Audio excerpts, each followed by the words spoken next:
Every day, the man would wake up and punch a sandbag 50,000 times. To him, the mightiest dragons were like inflatable toys. He could casually toss them into the upper atmosphere. Yet, he kept training, never leaving the mountain. His several masters had never praised his strength, leading him to always believe that he was weak. However, it was on this day, upon learning that the Class 1 Adventurer upgrade exam was about to begin, that the man finally had a chance to leave the mountain. It was then that he remembered he was still an F-Class Adventurer.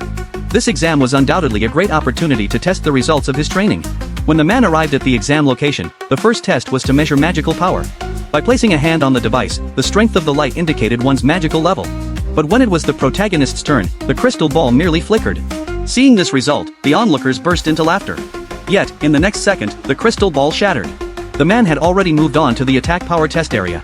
By striking the sandbag in front of him with full force, the degree of shaking would determine the candidate's attack power. Since this slime sandbag had excellent impact absorption, candidates didn't need to hold back. The man naturally knew that, in his understanding, the golden-colored slime had the highest durability, while the green-colored had the lowest. However, he had never struck a green one.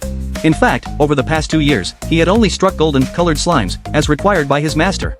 The training goal at the time was for him to destroy the golden-colored ones. The man was instructed to continuously punch it 50,000 times a day. Thinking back, he still felt a chill. At that moment, a boy stepped forward, his body covered in strange, flashy special effects. It was said that he had a powerful magical capacity at the age of 11. The boy directly used his strongest magic, and amidst extremely dazzling flame effects, an extremely small fireball was released. The examiner praised him as a genius, which left the man puzzled. In his impression, magic should be like what his teacher had demonstrated. This led the man to suspect that the boy had merely reduced his attack to an indoor, specific form so as not to damage the examination venue. Next, it was the man's turn to take the test. As the man threw a punch with all his might, everyone around was stunned. The man himself was also taken aback, thinking that the sandbag was a defective product. This scene also left the boy astonished. He didn't expect an uncle-like figure to steal his thunder. But then he calmed down, remembering that his forte was defensive magic.